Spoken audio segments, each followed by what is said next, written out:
মোৰ ইমান ষ্টাডি নাই ৰাজনৈতিক ক্ষেত্ৰখনত মোৰ যি প্ৰতিবাদ মই চিনেমাৰ মাধ্যমেৰে কৰিব লাগিব যি ধৰণে কৰিম আৰু সহজ মানুহে বুজি পাকে কৰিব লাগিব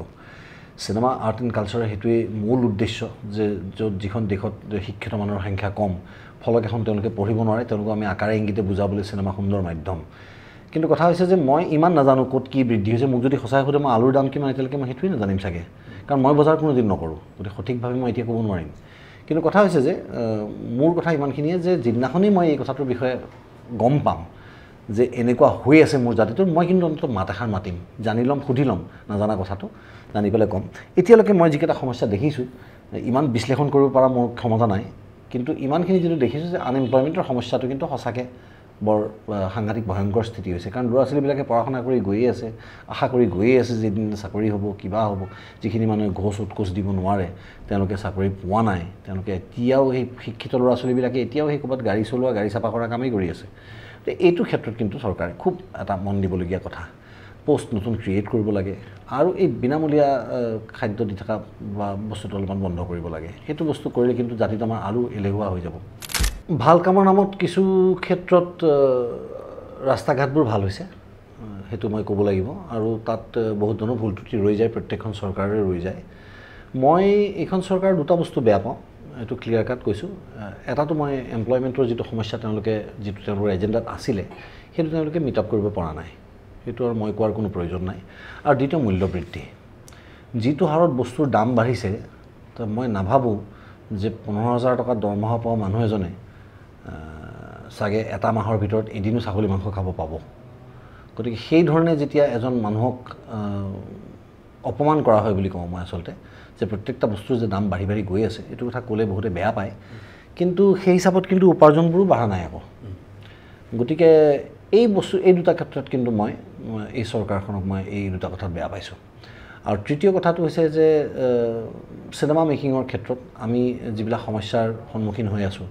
চিনেমা উদ্যোগটো ঠন ধৰি উঠিবলৈ হ'লে আমাক চৰকাৰী চৰকাৰৰ পৰা আমাৰ তেওঁলোকৰ পৰা সহায় আমাক লাগিবই গতিকে মই সদায় তেওঁলোকক আহ্বান জনাই আছোঁ যে আমাৰ চিনেমা ইণ্ডাষ্ট্ৰিটোৰ কাৰণে তেওঁলোকে আৰু অলপমান উঠি পৰি লাগক আমাক নাম্বাৰ অফ হলছ লাগে যাতে আজি যিটো সমস্যা হৈ আছে আজি যে দোষাৰোপ কৰা হৈছে যদিও আজি এইটো কথা মই স্পষ্টভাৱে কৈ দিব বিচাৰিছোঁ যে কেছ টু নগেন ভাইমন্দা ৰুদ্ৰ এই তিনিখন ছবি এইখনৰ পাছত সেইখনকৈ আহিছে আমাৰ তিনিওখন ছবিৰে কিন্তু প্ৰযোজকে বহি এটা আলোচনা কৰিছিলে যে কোনখন ছবি কেতিয়া আহিলে সুবিধা হ'ব কেছ টু নগেনৰ পিনৰ পৰা আজি যিখিনি মানুহে কৈ আছে যে ভাইমনে তেওঁলোকক জেগা এৰি দিয়া নাই ভাইমন্দাই কিন্তু তেওঁলোকক 2 সপ্তাহ সময় দিছিলে আলোচনা কৰি ৰুদ্ৰয়ো ঠিক তেনেকৈ হেৰিৰ কাৰণে আলোচনা কৰি পেলাই তেওঁলোকক আকৌ সময় দিছোঁ এবাৰ থিৰাং কৰাৰ পাছতো আমি আকৌ দ্বিতীয়বাৰলৈকে আমি ডেট পিছুৱাইছোঁ গতিকে এই যে ঠেলাঠেলিটো হৈ আছে এই যে মানুহবিলাকে মাজত যে এটা কণ্ট্ৰভাৰ্চি ক্ৰিয়েট কৰিবলৈ চেষ্টা কৰিছে যে অমুকে অমুকক ঠাই দিয়া নাই তমুকক অমুক কৰা নাই এইটো নহ'ল হয় যদি চিনেমা হল ধেৰ থাকিলে হয় আমি যদি 2টা সপ্তাহতে যদি আমি আমাৰ ব্যৱসায়িক মানে এই ব্ৰেক ইভেন হোৱা যিটো হেৰি এইটো যদি আমি শেষ কৰিব পাৰিলোঁ হয় আমি ইমান ঠেলাঠেলি কৰিব নালাগে বেছি ছবি আমি এক্সিবিট কৰিব পাৰিলোঁ